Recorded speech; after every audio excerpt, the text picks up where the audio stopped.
Everyone has a life story to tell, but an incredible life story is shared and told differently.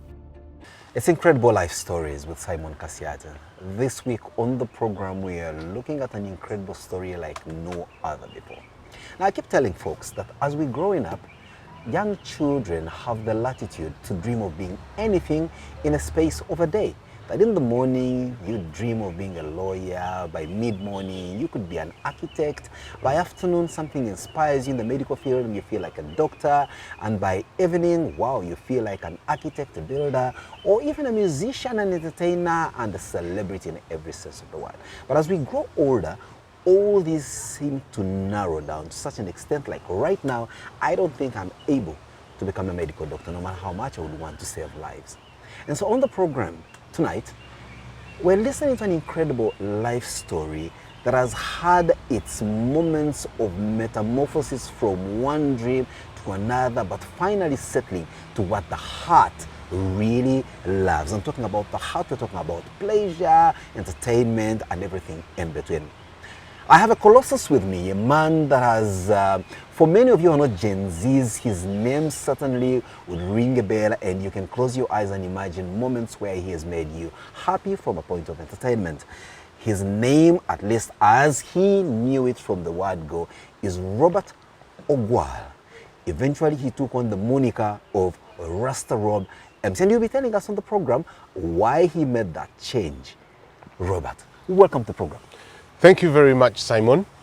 I'm not sure about the Colossus bit. I feel very deeply flattered, to find out you'd look at me in that way, in that light. But I'm very glad to be here. Now let me break it down for you why I had to use that heavy word Colossus. I mean, at the evolution of FM, that's private radio playing on the FM frequency, in Uganda, let's say the early 1990s, Right. when now we were being liberated from listening to the monotony of red, blue, and white channels on Radio Uganda, the first voices we heard were folks like you speaking to us and playing our favorite music almost non-stop. But even before that, for those who are of age and going to clubs such as Angenois, as we used to know it, you were the guy that were behind the turntables and spinning the discs. Angenois Echoes, with Club Cloud sometimes, yes, Tropicana 110, yeah, and a few other clubs. And from that moment, that's when we actually look back and look at the revolutionization of Ugandan local music. Before then, we used to have Congolese musicians coming here to entertain us, and Jamaican Shabaranks. Absolutely. But then when you guys come in, then you now create a new breed of musicians who bring in some kind of Yuga flow or Luga flow now as it became popular. Right. And why wouldn't one call you a Colossus? In that case, I will accept your description then. But let's start from where your name is quite a total travesty of exactly how you look. Rasta Rob, one would have expected you to drop in here with dreadlocks and all that, but look, there's nothing left on here. No, I actually used to have dreadlocks to the point they grew so long, up to about my knees, I think. Yes, but when I went to England, there was a perception, a bad perception of people with dreadlocks, yes, and they had also become too long, too bulky, a bit inconvenient. Washing them would be a problem. It would take ages to dry, and so on and so forth. So, Rasta Rob MC, where does it come from? Robert Henry Ogwal. So Rob is short of Robert. Rasta, because I am a Rasta, even up to now. Rasta is not dreadlocks. It's a feeling of the heart. Exactly. Ideology, whatever you could name it. Actually, there is a song, No Half It Dread to be Rasta by Morgan Heritage. Absolutely. It explains you don't have to be, you don't need to have dreads to be a Rasta. Then MC, mic controller. Because when I started out DJing, I used to MC and rap as well. So in those days, a rapper would be called master of ceremony or mic controller. Like how we see MC Hammer. Exactly. Right now they're called hype man. Yes, exactly. So I would control the mic while DJing, so Rasta Rob MC. Then it stuck till today.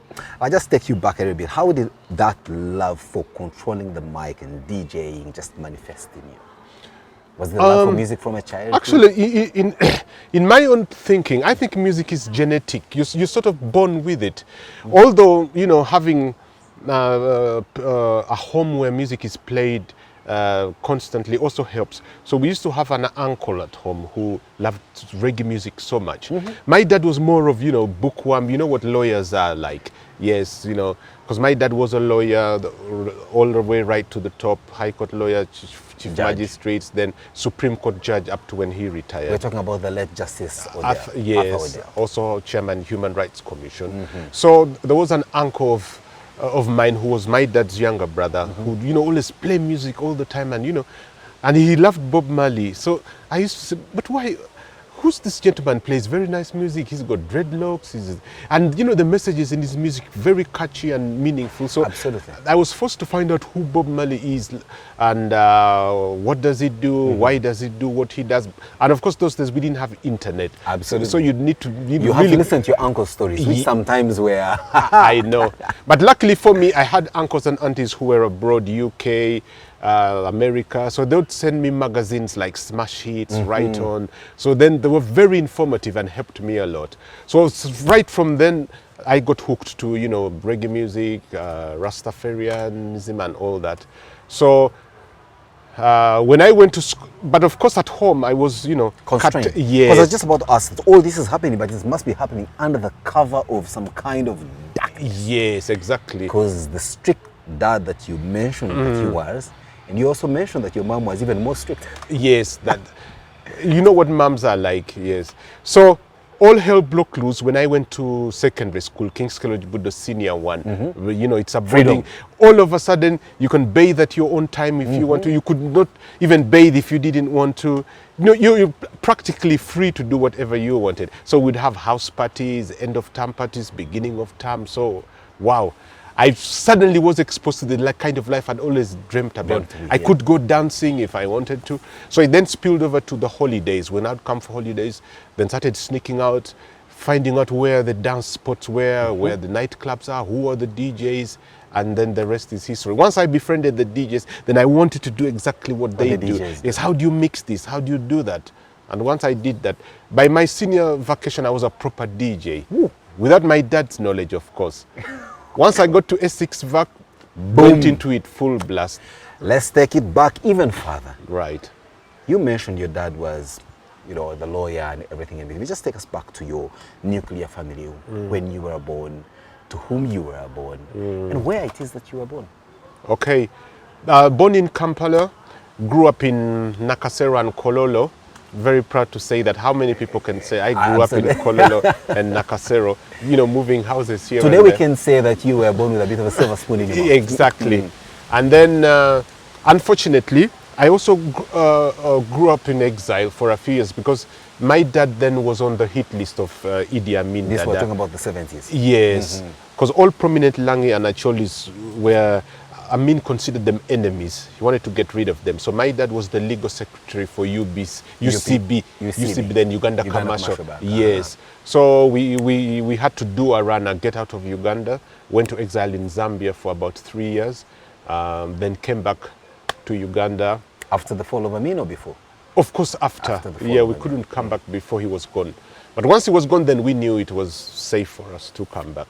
So you go to school. I mean, how many siblings do you have? Let's just start. My dad had 2 wives, so about 5 the other end and about 7 this side. I won't ask how he was balancing the 2 homes, but no, in those days, in that home where you lived, how was his presence in your life, even at a very tender age?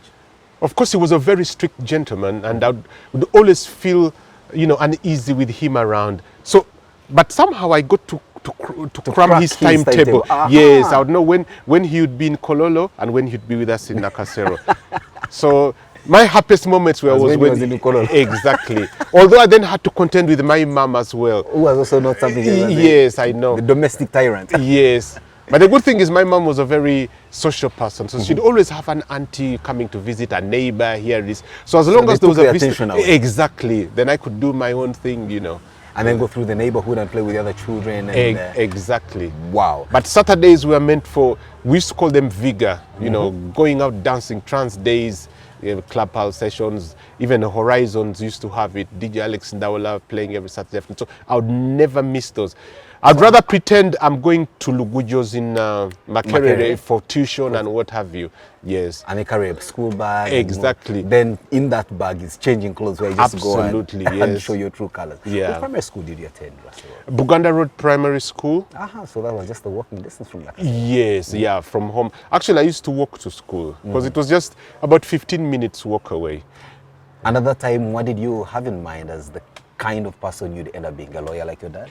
No, I knew I would have to be a sportsman or something to do with music. Oh, so you were physical in school. I mean, I can see the biceps are still prominent. Yes, I was a good athlete. Football, a bit of it, but I think we have the athletics genes in our family. I had an uncle who was a very good runner, even represented Uganda in the Olympics. Ooh, who's that? He was called Alex or Onyala.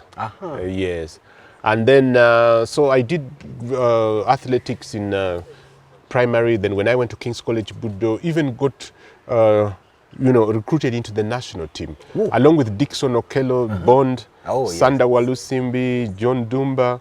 Yes, that was my clique. Talking about Sanda, you and Sanda, who's faster? Because everybody talks about his 100 meters sprint. I think it was who woke up better on the day and who was in the best mood of the day. But in the sprints, Sanda used to beat me more. And then in the 200 and 400, I would beat him. I think I had both speed and stamina, and Sandra was better at the shorter distance. At the shorter distance. Yes. But, being an athlete in school, that also puts you not just in the Hall of Fame, but also makes you a celebrity. So we're talking about your celebrity status starting from a very tender age. Yes. So, of course, I was already a celebrity at school because come sports day, everybody would come to watch who's going to win today. Is it Sanda? Is it Robert Ogwal? And so on. So, I got used to the celebrity life from a very early age. And even in Buganda Road Primary School, I used to be the timekeeper, class monitor. Wow. Yeah, so... So you're into student leadership, you are a star in the track and field events, and how were the academics? How was academics fairly okay, because to be admitted in schools like King's College, Budo, Chisubi, back then, I mean... There was no technical know-how. Exactly, You had to yes. hit the So what I do remember is math wasn't my favorite subject, it was my weakest. It was your weakest. But I do remember getting 50-something% out of 100, which was fairly good. At least that would enable you count some money. Exactly. You're able to count money. Exactly. But before P7, I used to get even 20%, 30%. Also, having come back from Zambia to Uganda also did set us back because the standards there are totally different. Lower, higher? Lower, yes. Actually, we were forced to go back a year or two to catch up here. And then things like history, geography is totally different, so it was even worse then. So all the time, I was trying to play catch up every time. Yeah. While they're teaching you about the Victoria Falls and other rivers that are south of the Limpopo. Exactly. Here you have to learn about the River Nile, Mayanja, and all these other tributaries. And then another thing is there people study half day. So that means you're already, not studying to the fullest. So you're not covering so much as is covered over here. And you go through schools, King's College, Budo, hell breaks loose in as far as freedom and faith is concerned. And at that point, has your bubble been busted at home? Does anybody know that you are a party animal, you're still keeping it under wraps? Yes, I think in my senior six vacation, I decided, to come open and tell my dad, I'm now into... pick the rumor that you were somewhere DJing or anything? No, I think he used to, but... It was still a rumor. He used to play the fool, but but then it came to a head on when S6 results did come out. Of course, I'd done quite well, but I wasn't ready to continue with academics at that very moment because I'd really become a fully fledged DJ, very popular, famous. Fame got to my head, and I wanted to really pursue this because I remember telling my dad, fame can be temporary, yes. So why not make the most of this now? At this particular time? Yes. I can always go to university. I mean, people go to university even when they're 80, 70, 60, mature entry. And this conversation you had with him at an arm's length was... anything could have happened via the slap. Yeah, no, yes, of course. Oh, you had the conversation with his head, with his hand right on your neck. No, at quite a distance. By then I was a bit bulky, of course. Yeah, because he had to be quite careful as well. You could, be careful what you wish for. I mean, you upset me, I could, turn violent. I'm not saying I was violent, but just, yes. So so we needed to have a conversation. So what's next? Are you going to Makerere, Chambogo, blah, blah, blah? I mean, of course, my points were not enough to make me get admitted officially. Yes. So I either had to go private Makerere or, find something else to do. So I told him, that's not what I'm thinking of at the moment. I'm thinking about now going into DJ full time. I will be able to earn some money, get some pressure off you. I mean, you can now concentrate on my siblings. Yes, exactly. So I was looking at it more from that perspective, but he was having none of it. He said, how can a judge's son be seen to be, playing music in nightclubs and not, continuing with further studies? And it was very hard to convince. Once his mind is made up, you can't win an argument with my dad. He had already made his verdict and you were sentenced. So he said, well, if you're not going to hit what I say and you want to continue with whatever you're saying, then I'm afraid you'll have to leave my house. Because I don't want you being a bad example to because I'm the firstborn, yes. So you're saying now you are just a bad apple, you're going to spoil the rest in the basket. Yes. So he thought that would scare me off. Oh, getting thrown into the deep end, starting life on your own, how will I start? So he thought I would, maybe apologize and, things get back to normality. But I said, fine.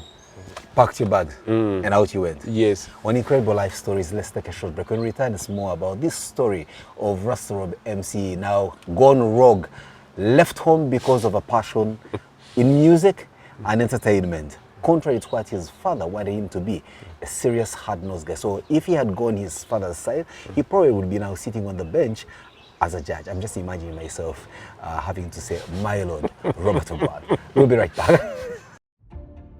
Everyone has a life story to tell, but an incredible life story is shared and told differently. An incredible life story is told differently. If you can see the props on our table, I just couldn't have a conversation with Rasta Rob MC without this DJ arrangement in front of us. I mean, take me through, what exactly is this? I mean, to be honest, this is where I would want to retire. I know. But I don't think I have the music head. But show me. So basically, these are turntables, this and that. This is where you play the music from. For example, this is a record. This is the very true vinyl old technology, the original one. So you have a record, say this is Kylie Minogue, you can see over there. Then you have side A and side B. Wow. Then for the reggae lovers, you could have, let's say, a reggae album like this. Put it on this other side. Yes, this is the mixer. These are the turntables. Place it in there, press play, pick up the needle. They still call it a needle. No, actually it's a stylus. Okay. Styly for one, then stylus for many. Wow. Yeah, so it depends. If you're the crazy kind of DJ, then you'd want to scratch, do a bit of scratching. How are you, everybody? Hands in the air. Rasta Rob MC in the house. Yeah, exactly. So this is if I'm playing music from this side, and then this one on this other channel. So you've basically got the left turntable and the right turntable. But when you started out, was it as sophisticated as this, or you used to use cassette tapes and then use a big pen to roll around? No, then we only used physical records like this. Of course, now you do have, after this, we then had cassettes or tapes, then went to CDs, and then moved to MP3, which is current day technology, laptops and so on. But this is more exciting, it's more physical, because then... It's like driving a manual car. Exactly. You need to look for the records physically in a sleeve, in a box. You say, Bob Marley, where's the Michael Jackson song? I didn't come with it. Yes, it's a bit challenging, but it is more exciting at the very same time. These days, all you just do is on a laptop, go to the search engine, type the song. As soon as you say Michael Jackson, all the songs come up on the screen. Then you just pick one. So it's kind of made DJs a bit lazy. That's why I'm not a great fan of it. And you're not a great DJ now because you want to go back to this. Exactly. No, but we do play this as well. I and the twins, Peter Waswa, who's been doing governor, and then Paul Kato, who used to play in Power Sessions. So we've now teamed up, and we do the actual physical thing like we As did it those used to days. be Yes, back in the day. we buy these physical records. They're available in England, America, but very expensive. Wow. Yeah. So Incredible. people really come and attend our oldies gigs because it brings back the true memories of. Let's now take us through what happens to you when you are standing before these turntables and you're looking at a crowd in a trance, literally. What does that do to you? Because, I mean, for us, we know what you do to us. Yes. How do we do to you? It's the best feeling ever, the best feeling in the world. Knowing you're in control of people, putting them in a trance, ecstatic, taking them to, because, I mean, the main reason why people come to gigs and dances is, to relieve stress. Absolutely. It's so stressful these days, people have got. It has always been stressful anyway, not these days. No, but I mean, Now in it's those worse. days, you didn't need to pay 3 million school fees for a primary school going child, for crying out loud. Maybe So the 10,000 you are paying was as heavy on the pocket as the 3 million. yeah, today. you could say so. So you've got rent worries, home rent, your commercial, Facility, yes, rent as well. You've got school fees. You've got this. So there's so much going on. So by the time Saturday comes around, you just want to put that aside and let your hair down and have the best, time of your life. So just the feel good factor of you're in control of people who are doing everything you say. Hands in the air. And they put their hands in Say hey, hey, say oh, my God. whoa. I need to teach you this so you can get that I feeling. tell you what, the moment I get to learn how to work myself around the turntable, I'll just pull off my hat and go into this full time because I love music. I know. Thing is, when we're out there in a trance for your music, we're also imbibing, we're smoking away, drinking away, and you just surprised me that you, Robert Ogwal, never drank, never smoked anything, not even fish. Not a single drop of booze, not nothing like marijuana, anything that intoxicates. Why, if I may ask? I think it's my background. My dad was extremely strict, and my For mom those as well. who came from extremely strict backgrounds, in fact, children of clergymen, forget about a lawyer, clergymen, we're talking about clergymen at levels of bishop. We are the stars of this kind of stuff. So how were you so scared as not to invite? It's either I was very petrified of my parents, or I was a very obedient child. Because my dad told me, if you ever get expelled from school, say King's College, for notoriety, that will be the end of you and me. So I imagine a situation where I'm kicked out of the hang house. you at City Square. Yes, exactly. Or even have firing squad for that Not at Clock Tower. Exactly. So now I think it's the obedience bit, because at in school, all my group mates, my clique were heavy boozers, smokers, drinkers. But I just said, my parents told me, don't ever get into notoriety, no drinking, no smoking. So it stuck in me. So, But for the most part, this is exactly what gets us into excitement level. So what excites you? no, just the feel-good factor of seeing myself in control of a crowd, or just the sound People of chanting your name. Exactly. Rasta Rob MC. Yeah, exactly. Wow, this is quite something. I know. All of us think that as we're trying to catch up with you, with the vibes, yet you are on no vibes at all. And I don't blame you, because everybody asks me, so how do you charge yourself up, to play that music for us? And keep awake a whole night anyway. I know. It's just the passion and excitement that is enough to keep me awake all night. Going back to your celebrity time, of course, even in school and all that, there are certain vagaries of adolescence that you have to deal with. I mean, a celebrity or a person with name and face recognition will always have, the fairest sex. You're swooning all over them, and of course, not concentrating in class, not doing exactly what they should be doing in the rightful path. What of those do you think you suffered the most from when you look back with the benefit of hindsight? Could you say that again? Sorry, I speak like a sewing machine sometimes, so I'm faster than your turntable. No. I got distracted by this. I was thinking of rewinding it. Oh, putting but in it's another okay. tune. Yeah. I mean, when you're growing up and you have this name and face recognition and celebrity status, especially in school, for a young person, you begin to struggle with the vagaries of adolescence. I mean, you have, the opposite sex swooning over you. You've got some kind of disobedience around the teachers, or even parents saying, "What are you telling me? I already have it going for me." Which of those, or which of any picadillos did you suffer from the most growing up as an adolescent with your kind of celebrity status? of course, the attraction to the opposite sex. And being a celebrity, of course, its downside is, you're famous, everybody's attracted to you. And even in my case, You also have for lack of a tongue. better phrase, yes, ladies, falling at your feet and things like that. And actually, I lost so many friends. If you think of the DJ Berries, the DJ Chazos. I was about to say, I mean, this was the time when HIV and AIDS was at its...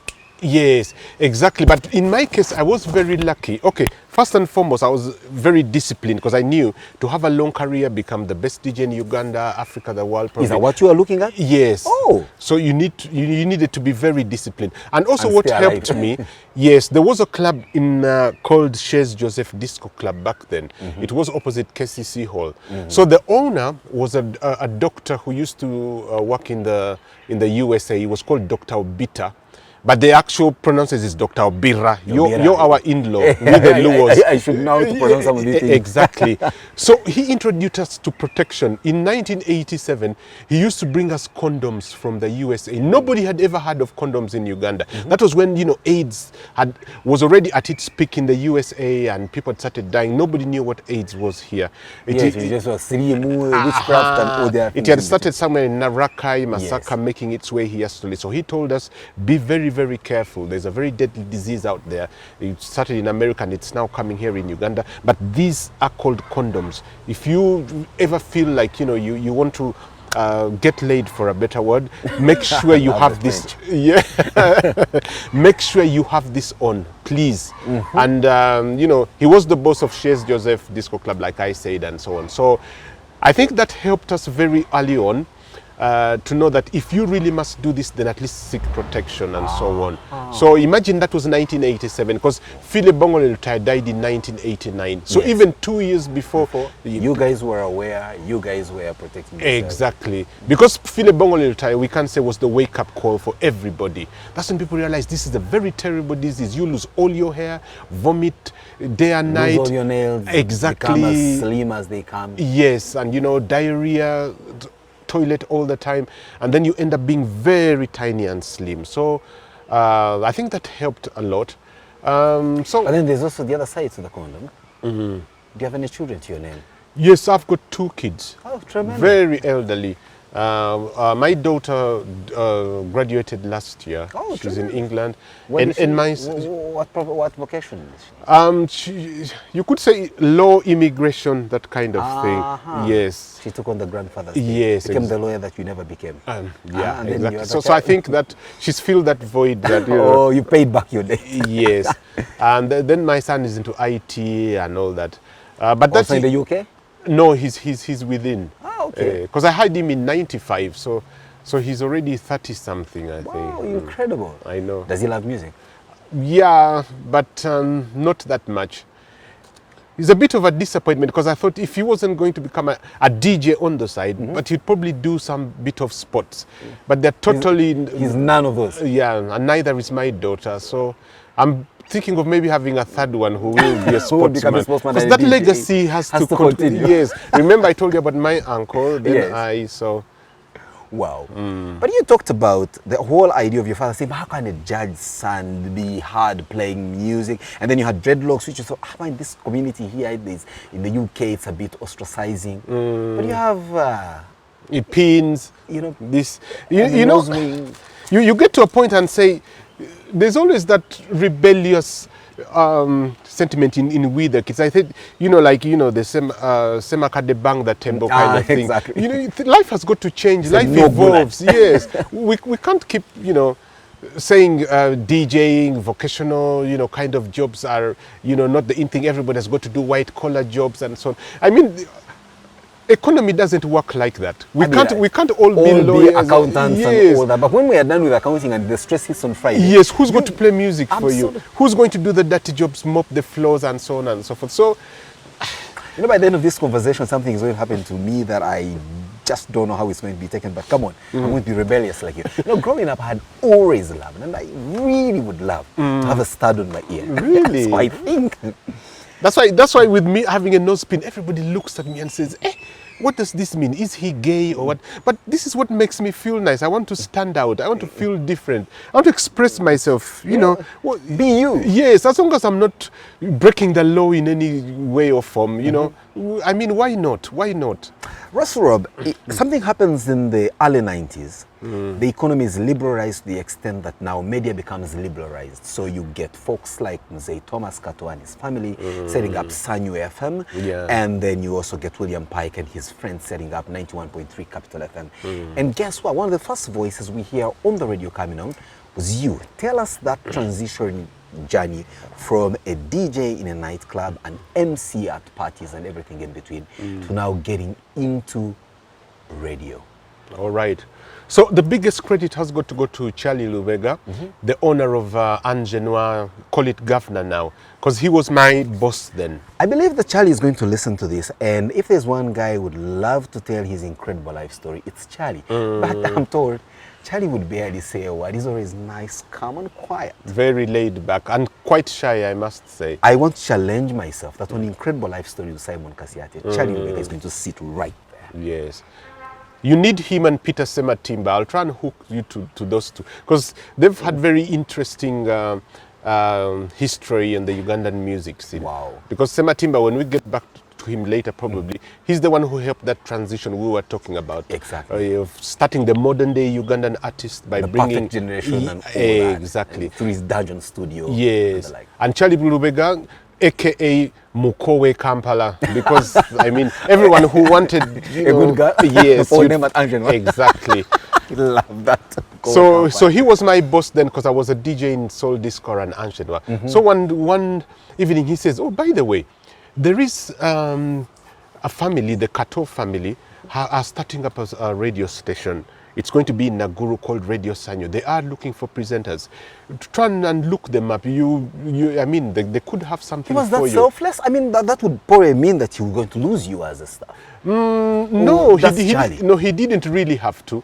But now that you say so, it does make sense. It shows, you know, what a fatherly figure he is. Yes. So I say, oh, okay. So I mean, what next?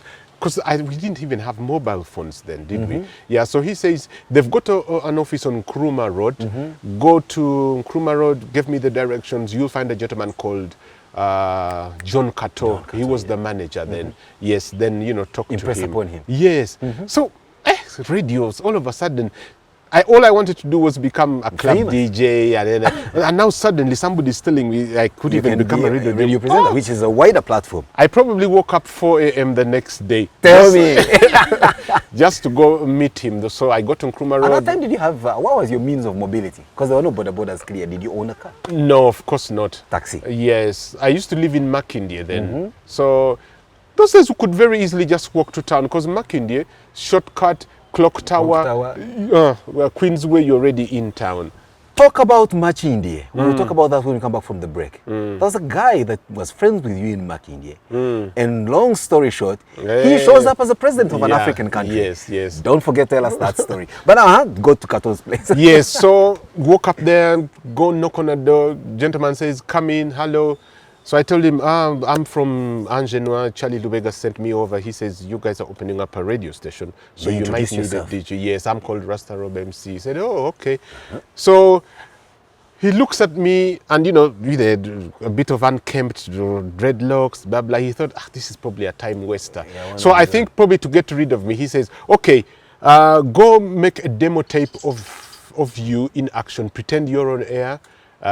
Do what do you think you can do?" Yes, and please bring the tape to me. Oh, that was water off a duck's back for me. can Because you already imagine? in our gigs, we already used to record, you know, the gigs live on tape. Oh, this is Rasta Rob MC in Angenwa. That was Luther Vandross with whatever. Best things in life are free. Yes. I used to even say dedication, Simon Kasyate, blah. Those tapes were really popular. It's what made me, you know, get mileage. They went all the way to Nairobi, Tanzania, Burundi, Kigali. So I said, that's, you know, a piece of cake to me. You went and just did it. Yes. So I was very smart then. What I did was I pretended I was on air and, you know, playing the music. And in that very recording, I made sure I dedicated the song to John Kato, the manager. So I said, oh, so this is for you, Mr. John Kato, our manager, Radio Sanyu, blah, blah, blah, blah, blah. 88.2 Exactly. FM. So I took the tape to him. He said, okay, I'll listen to this. I'll call you later. And I thought probably that was the end of it. But when he listened to it, he couldn't Call believe you it. how? You didn't have a mobile phone? Oh, no, he said getting... No, I think he said come back. Yes. He said come back next week or something like that. Yes. So the next week I went back. Wow. You found the red carpet laid out for you? Yes, he said, wow, is this really you? I mean, how did you, come up with all this? And I said, no, I'm already a DJ and an MC. Because, it's one thing playing music, but it's one thing to also play music and MC, introduce the songs, make dedication, be comfortable with the mic and so on. Wow, he couldn't believe it. He said, okay, come here. There will be a van that will be going to Naguru Hill where the radio station is. You will go there and find a gentleman called Martin Semakula who will, introduce everything to you, how to get used to the machines, test your voice in the production department, and all that, everything we needed to go on air. That was about 3 weeks before we went live on air. And bang, you were one of the pioneers. Yeah, so I get to Naguru, find Alex Ndaula there, Chris Island, wow, who sings nowadays in some band, but yes, then he was almost everything. Yes, bowling alley in, exactly. in Kampala. But then I think he used to work in Uganda breweries or something. He was in a brewery company. I think Nile Breweries. Yeah, exactly. And DJ Chazo. So that was the four of us, the first pioneer ever FM radio station DJs in Uganda. Yes. So the lineup is Rasta Rob MC, Alex Ndaula, Chris Island, and Chazo. Charles Chibalama. Let's take a short break. When we return, we go back now. You agree with me when I say this man is a Colossus. Radio has been in this country, FM, for the longest time, especially for the Gen Zs. They can't imagine there was a time there was no FM radio in Uganda. And this is one of the pioneers on it. We'll be right back. Everyone has a life story to tell. But an incredible life story is shared and told differently. Well, FM starts and the pioneers are four of them. One of whom, Rasta Rob MC, right with us here on Incredible Life Story with Simon Kasyate. You get on air, first day, first experience. What show was this? Actually, this is quite interesting because back then, radio wasn't as structured and formal as it is now. You've got morning show, this is exactly. Afternoon drive. And have songs selected for you, you must play this. Then it was just... drop in, play your thing, go. Exactly. So Alex says, who's starting tomorrow? Who's coming in first? Then would select, maybe toss of a coin. So Alex Gwetandi Kencha, I'll come in second, then Chazo, then Chris Island. But of course, being nightclub DJs as well. So if you're meant to come in to relieve, if say Alex did the morning show and I'm supposed to come in after him, but because I've worked overnight in a gig, went back late in the morning, couldn't wake up in time. So the best way for Alex to, get in touch with me was right already. Yes. Rasta Rob was then jangu now you're taking it over. So I'm in the marking, snoring, dipping. Then a neighbor comes and knocks. Oh, go why? Bakuita kumpeo Alex agamba koye. Then dress up very quickly, take a quick shower, and then rush to town. Because we didn't have borders then. Exactly. And taxis were too slow. So I'd do my panya like I told you. Yes, clock tower. Walking. Yes. Then not far away from here actually. Then come Bukoto, near Cayenne, then go where NBS is now, Naguru into the hill, yes.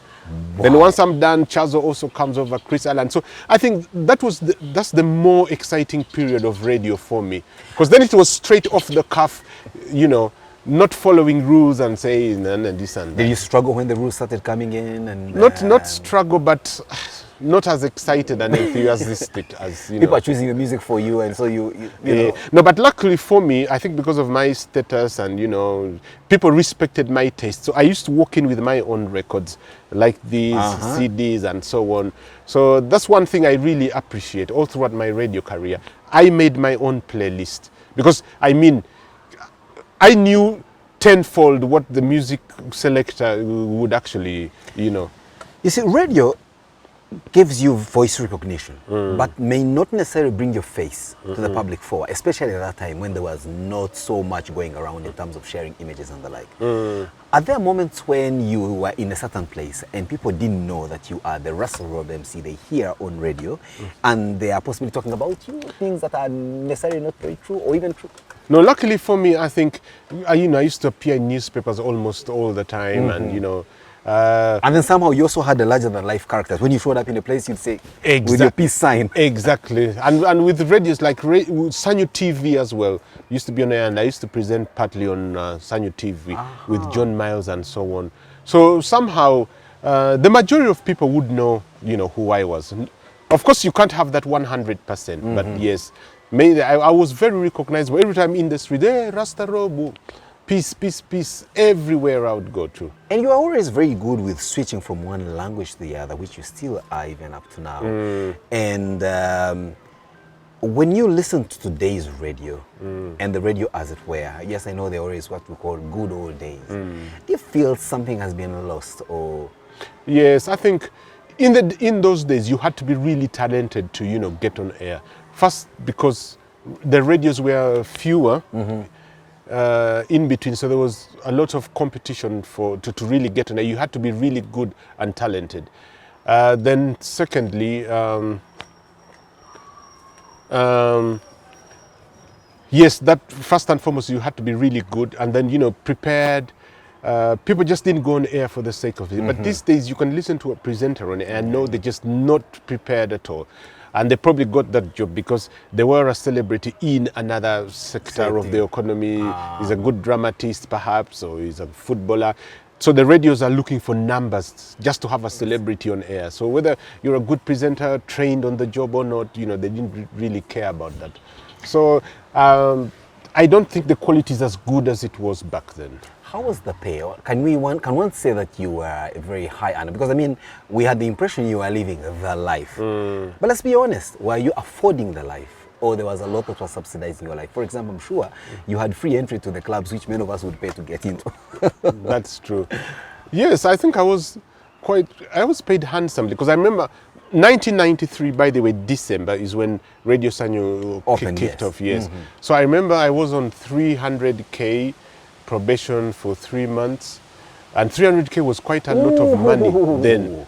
And 10 million now. I know. So once 3 months elapsed and went past my probation, which was just a formality, really. Exactly. I mean, it was obvious I was going to be, yes.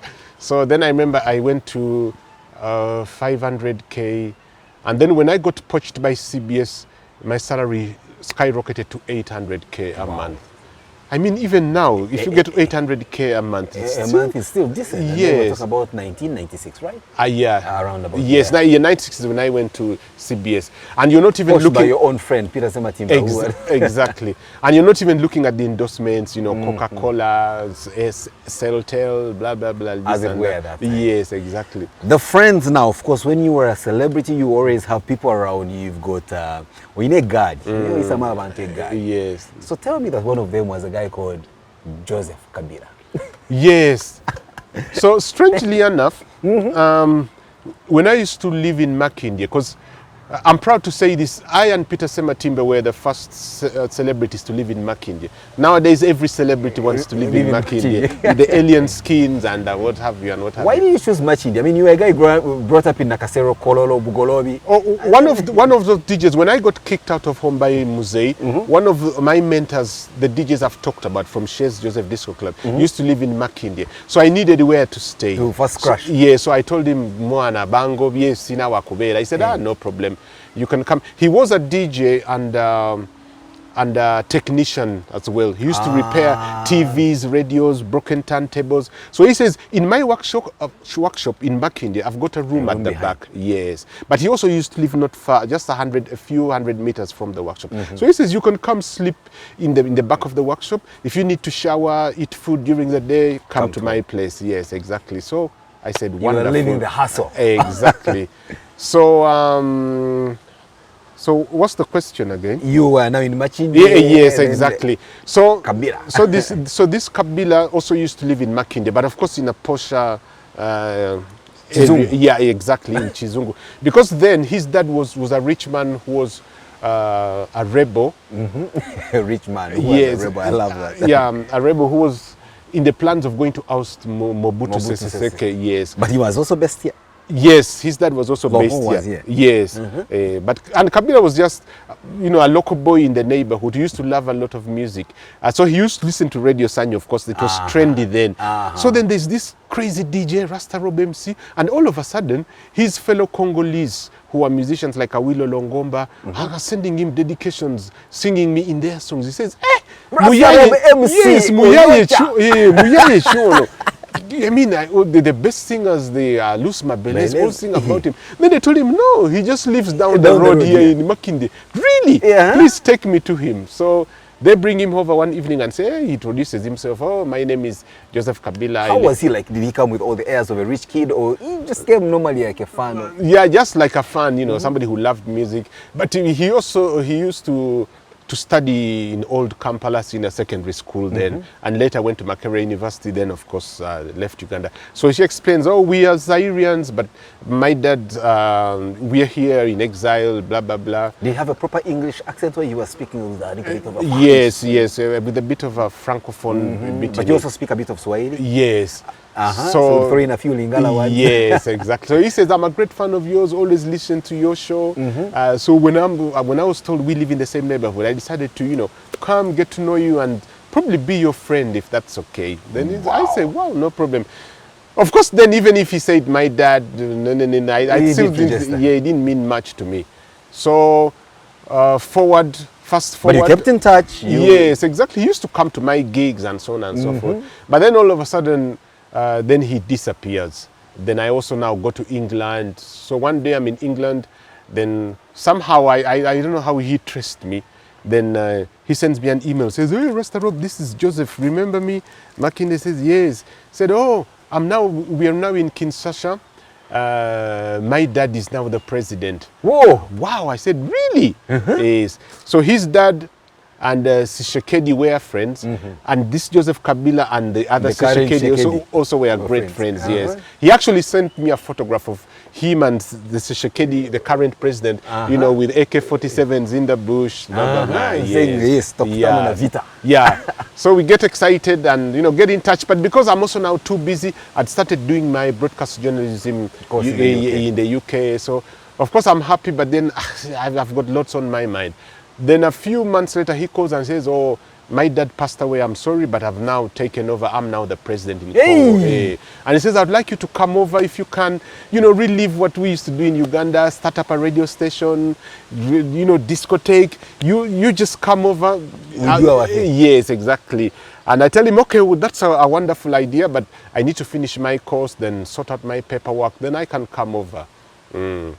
So that happens, but I wasn't very enthusiastic about, going to work in Congo. I'm not good at French, and, there's also this perception, who's this foreigner coming over to, But come on, you are the president's birthday. I know. So, I mean... But you seem to be the kind that loves to be on your own. Yes, I know. I can be very complicated at times. So, but anyway, then he used to send me tickets. Once I sorted out my paperwork, then I would go to the palace, visit him. That's when all those rumors started. Hey, Rasta Rob has been given a ministerial role of culture in Congo. It's Badi Kabila, Bichi. So what I then told him that, okay, when I go back to UK, and then I'm planning to go back to Uganda full time. When we go back to Uganda, what you want me to do in Kinshasa, let's do it in Kampala, where I'm more comfortable with, and then I will take care of your interests in Uganda plus mine, blah, blah, to which he agreed to. And that's what happened when we came back. I preferred it that way, where I could just go to Kinshasa, walk into a palace like, it belongs to my grandfather, and so on and so forth. But you didn't want to be in there. You wanted to be in but out. Because I know these things of politics. Once you're thrown into the limelight, you're in the front line. Once the regime goes, then, people start hunting for other, saying, he also did this, blah, blah, blah. So your exile experience has really taught you to be very careful. Yes. So what are you doing with him in Kampala? Do we need to know? No, I would rather not go there. But there's something that's being there. Yes, of course. Okay, so you're comfortable now. You have it. But how is he now? He's really enjoying himself. He's in his own life, living in his farm. you know, with driving his G6. Please tell him my dream car is a G63 AMG. Really? And if only I could just have a ride in his, because I saw it on CNN. Yeah, it's quite something. So he's just living a quiet, down-to-earth life. He lives in a very big, it's more like a national park, but also like a sort of a farm. Has his own private army, you know. So there are times when he's thinking of getting back into politics. He hasn't decided yet. He misses that somewhat, but he also likes his own private life. So he is there 50-50 in between. So when you meet with him, say in the does he have a place where you guys dance, where you play the music? Of course, all this is there. He likes lots of private parties, brings friends from all over. His friends in Brussels, Paris, Congo, and so on. He really loves Lingala music, and he's a very good dancer. That's the kind of party I would want to attend for once. Now do this for me, Rasta Rob. Okay. Just for me. I will take you over one day. You'll hear. Not the last of this. So in all this, you go to the UK, start up and all that, but are you now trying to settle down to start a family? You talked about children. Do you get through the Ugandan way of how we know how people get families and, you know, get married, children and all that, or you simply were living your Rasta Rob life? No, first and foremost, what took me to the UK was I got to a point and felt I needed a new challenge. You know, this place had become such a... Yes, when you're a big fish in a small pond. And can't we go your I like things that stimulate me. I like challenges. So I thought, why not go out to the Western world and see if I can replicate what I've been doing here. Because now between 88.2 and 91.3, I think there was already 100 radio stations by 1996. Yes, exactly. So it becomes a bit, probably boring is too strong a word, but then it becomes monotonous. It's the same thing. And so I said, let me go give myself a challenge, try this at a higher level. Of course, in the Western world, there's no way you'll go there and then just become a star over a sudden. No, you become a statistic first and then maybe work your way out.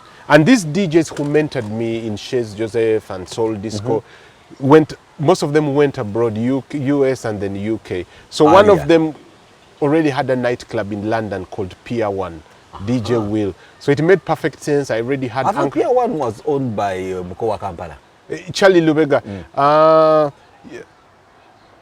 No, his was called Kabila. Yeah. Yes, Kabila. Kabila, oh, okay. Yes, but not too far away from Pier 1. Yes, exactly. So, and I already had those uncles and aunties who I told you used to send me, you know, the music magazines and so on. So I mean, London was a given for me. I think it was already written in the stars. I mean, I had all the reasons to go there. But you went on a visitor's visa? Yes, of course, for a start. I mean, that's overstayed your stay. Yes. And then disappeared. I know. The usual the usual way, yes. But at least you did nothing wrong, so it's now declassified. They can sanction you. Yes. And now I have dual citizenship. Oh, tremendous. Yes. So, I mean, I had where to live. I had a nightclub. The job was there waiting for me. So the very weekend I got to UK, I started work straight away in that nightclub. And the Ugandans were like, Rasta Rob, you're and then, I mean, also getting a place in college, in university wasn't very different. I mean, it wasn't difficult. Because remember, I was still indebted to my musei.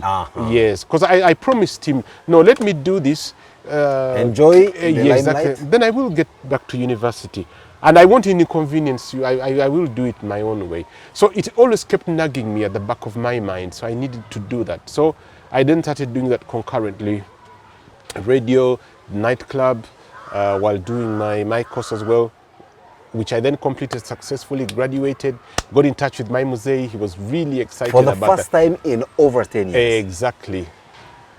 And told him... Because he even said, who's this? He didn't recognize my voice. Well, you maybe had an accent. Yes. Say, yeah, what?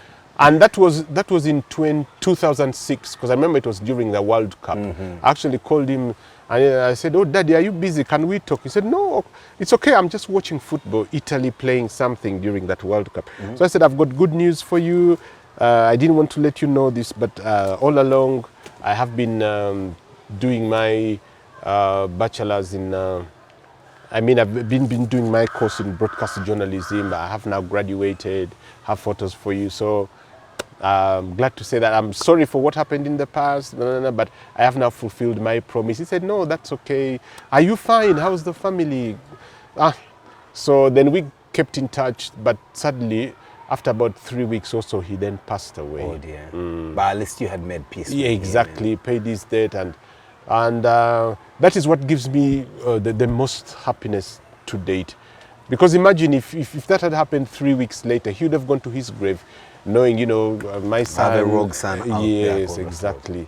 And the most unfortunate bit is I hadn't sorted out my paperwork and So you couldn't come and bury him. So you never got a chance to see his grandchildren, your son and daughter? No. Oh dear. Let's now get to a part before we conclude the program, because it's never enough time for conversations. But in all this, when you look at your life with an illustrious career in entertainment, do you have any regrets? No. Not at all. Not at all. I love that. I love where you live a life without regrets. I can do this 10 times over again. Like people say, what would you have done differently? Absolutely nothing. Because I know I have a place in Ugandan music industry history, like you said, laid a brick, like you say. And best of all is, I think this is the best job in the world, because you actually have, I could even do this for free actually, because you're having fun while working at the same time. But imagine now you've got the bonus of being paid for it. Can you imagine being paid to have fun? Exactly. So it's a very rare occupation, I must say. So I'm very lucky to have lived that. How many people can say that? You don't look a day older than 40, if my estimation is anything to go by, but you are now way into your 50s. But how old do you feel, Russell? I feel 35. Because I'm actually... Oh, I said you don't look a day older than 40 and look at me with this. Excuse me? I'm turning 57 this year in August, because I was born in 1968. So... but most people say I don't look that old, because I think it's my lifestyle. It's three things: diet, lifestyle, and what's the other one? Money? No. When you remember, let's talk about diet. What do you eat? I don't eat boiled food. You eat fried food? No, I mean, I don't eat fried food. I eat boiled food. Yes. Then I do work out, of course, fitness. Yes. So if I were to host you at mine and prepare you, what should pass off as your favorite dish? What should I put on the table? Of course, corn. Corn. That's our staple food. Then I do love cereals as well. It could be peas, la pena. Both especially the one with olel, groundnut sauce, paste, that one. Then I do like white meat as well, of course. Even though I'm a Rastafarian and, we're supposed to be vegetarian, but it's back to that thing where I told you about if the world is evolving, so you can't stick to the natural norms. Yes, exactly. And how do you best wash that down? You don't take any alcohol, so how juice, I like juice and water. Yes. So it's diet, exercise, and lifestyle. So my diet, I don't take fried food. Then exercise, I've told you, work out. But most people think you've got to work out every day, go to the gym. But that is not advisable, because then you're overworking your body. You're not a professional athlete. 3 times a week is enough. Wow. Yes. And I like doing it the traditional way. I don't go to gyms. Why go on a treadmill when I can very peacefully, yes, and do my jog around the neighborhood. It's more exciting. When you do that, don't you get people shouting, hey, Rasta Rob, they do, but I'm used to that. It's more exciting. You're looking at trees, the birds, waving to people, instead of going into a gym and, get constrained into one place. Exactly. Wow. So, and lifestyle, of course, like I do not smoke, I do not drink. Not that it's bad, but everything in moderation. If you smoke, don't overdo it. If you drink, do not overdo it. But for you choose not to smoke, not to drink. Exactly. Nothing at all. Exactly. Something I've always wanted to ask folks like you who make a living in entertaining people. When we are depressed, stressed, and suffering from the vagaries of how hard this life is, we come to you. But when you are going through the same that we go through, where do you go? In a very quiet place. One of my main strengths is I do a lot of meditation. Rastas do that.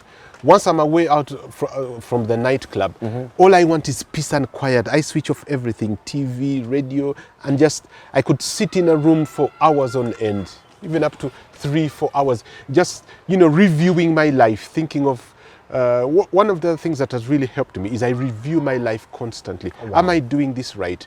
Last night I had a quarrel with my wife, this and so. Was that really called for? If not, what should I have done better? How do I avoid this next time round? Talking about a wife, how strong is her to have a guy like you who's got name and face recognition and of course many others swooning all over you? How much trust does she have? Or how do you instill the trust? That is a constant battle. It's funny you say that, because my wife is extremely the jealous kind of lady who, you know, wouldn't even want you to look at another lady, or a lady to come say, oh, hello. So that's why you keep in shade, so that just in case you're glancing at another person, they don't know where your eye is looking. Eh? But she's so smart, she can still tell that, you know, I'm, you know. Can we give a pleasure to my viewers, at least to look at your eyes? I mean, I don't know if anyone has ever seen your actual eyes. Wow, this is how you look like. Exactly. You've always been wearing shades for all my life. I know. The earlier ones were those very round ones, exactly like for Big Mountain. Exactly. So it's not easy, but then, I mean, at the end of the day, she's got to accept reality. I mean, if you're a celebrity, you're expected to have fans.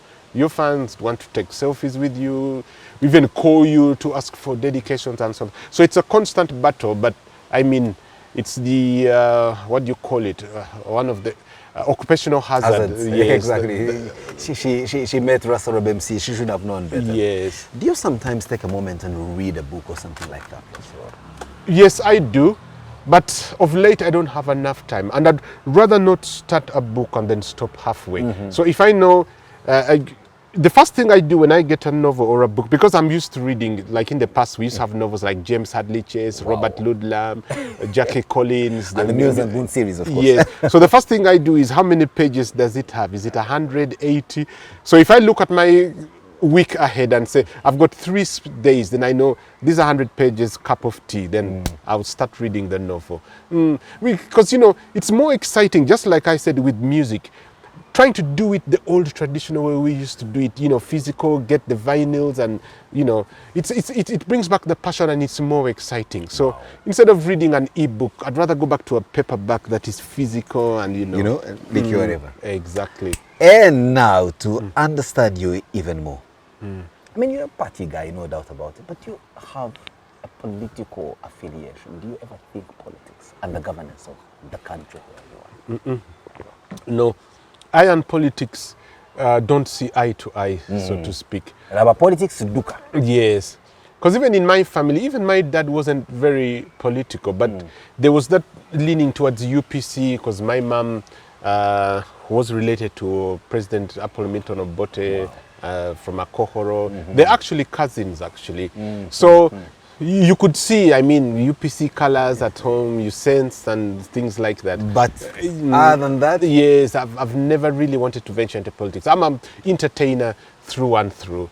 And I know this may sound bad and probably get me into trouble as well, but I do not vote even, because politics has become so discouraging, where I know my vote may not even count. So if 5 million of you out of the 45 million Ugandans think exactly like that, don't you think you would change? Yeah, that's what I'm saying. I know it's not right, because yes, and as an idol, I shouldn't be saying this, because I should be encouraging people to go and vote. But then again, politics can be so frustrating. You know, you see a lot is not going on right, and unfortunately, you can't change it, however much you try. So if I stayed aloof and not gotten involved, then I think it's better for me. Why stress myself thinking of, you know, getting involved and yet it's not going to count? Let me get down to your culture as a proud Langi man. What connections do you have with your credo? Do you sometimes go back? Of course. You speak Leblanc? Yes, of course. Or you speak the one for MCing, just, you know, once in a while. No. I do speak a lot of Leblanc, of course, but when I go back to the village, people say it's broken, it's not the pure, which is understandable because I didn't grow up there. But I love going to the village, eating corn cooked by, you know, cooked by the original, you know, people. In a pot. Yes, exactly. You know, do things like chase a chicken, go into the bush, hang out with the people going to herd the cows, you know, listen to their stories, how things have, you know, happened. But of course, a lot has changed now. A lot of urbanization has moved into the villages. So you find find they're also not as pure. Yeah, as authentic as it should be. But it's nice. It's such a different lifestyle. The air is more pure. It's fresher. Listen to the birds sing in the trees and so And on. the life less stressful. Yes. I'll ask you two final questions, Rasta Rob. And the first one is, we have a very beautiful country, Uganda. Absolutely. That's why it's called the Pearl of Africa, Without isn't a it? doubt. And so if you were to relax when you have switched off from all the troubles of this world as we know it, which part of the country, or where, which location, which facility comes first on mind? The national parks. Actually, I want to start a routine of at least visiting one national park every year if I can. Well, right now at the entertainment, you're also running a tourism diplomacy kind of company, if I get you right? Yes. So, because it's such a shame for one to, grow, get to my age, and probably even die without ever having explored your country. I think before thinking of, I'd like to go to California, Disney World, Dubai, why not make the most of what we have here? Very rich, natural, Kabalega, Queen Elizabeth, and so on and so forth, CP Falls. This country is extremely beautiful. So I'd like to do that and make the most of my time and enjoy my country most. Because I've already done it all, been to the Western world, America, England. So maybe it was a good thing that I started with that side? Yes. Now you want to retire it? Yes, exactly. Well, at 57 this year, where do you see yourself by the time you clock 70, 80? Because I believe you're going to live up to 90 anyway. Oh, so thank you. what's the future outlook for Rasta Rob MC? The future is just to keep mentoring the younger generation. Probably, if I could, I would like to start up a sports and entertainment academy. Because luckily for us now, our new syllabus is starting to become really relevant to the kind of life that we are exposing our children. Yes, exactly. Produce competent children who actually have job skills and not just come out of university. You were trained to just pass exams and cram them. So, I mean, if I can mentor people who can, I want to do it differently. Sports and Entertainment Academy, where first and foremost you've got to love sports and maybe music and so on and so on. Then the others can also tag along.